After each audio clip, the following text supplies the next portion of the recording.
اعوذ باللہ من الشیطان الرجیم، بسم اللہ الرحمن الرحیم۔ ناظرین السلام علیکم۔ ویڈیو شروع کرنے سے پہلے میری آپ تمام لوگوں سے گزارش ہے کہ ایک مرتبہ محبت اور عقیدت کے ساتھ سرکار دو جہاں صلی اللہ تعالیٰ علیہ وآلہ وسلم کی ذات بابرکت پہ درود پاک کا تحفہ پیش کر دیجیے۔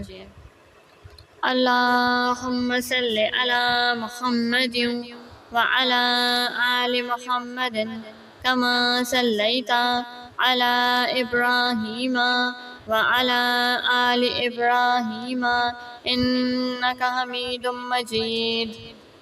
اللہم بارک علی محمد وعلی آل محمد کما بارکت علی ابراہیم وعلی آل ابراہیم انکا حمید مجید۔ حضور صلی اللہ علیہ وسلم کی زکوٰۃ۔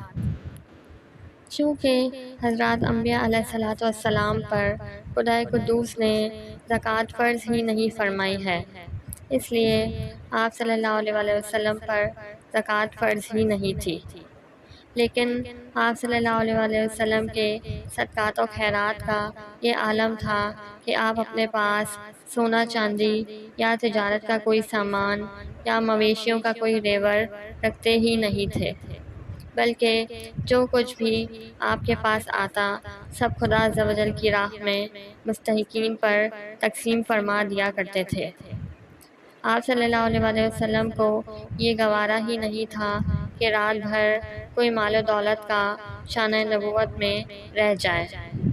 ایک مرتبہ ایسا اتفاق پڑا کہ خرچ کی رقم اس قدر زیادہ آ گئی کہ وہ شام تک تقسیم کرنے کے باوجود ختم نہ ہو سکی، تو آپ رات بھر مسجد میں ہی رہ گئے۔ جب حضرت بلال رضی اللہ تعالیٰ عنہ نے آ کر یہ خبر سنائی کہ یا رسول اللہ صلی اللہ علیہ وسلم ساری رقم تقسیم ہو چکی ہے، تو آپ نے اپنے مکان میں قدم رکھا۔ سبحان اللہ۔ وآخر دعوانا ان الحمد للہ رب العالمین۔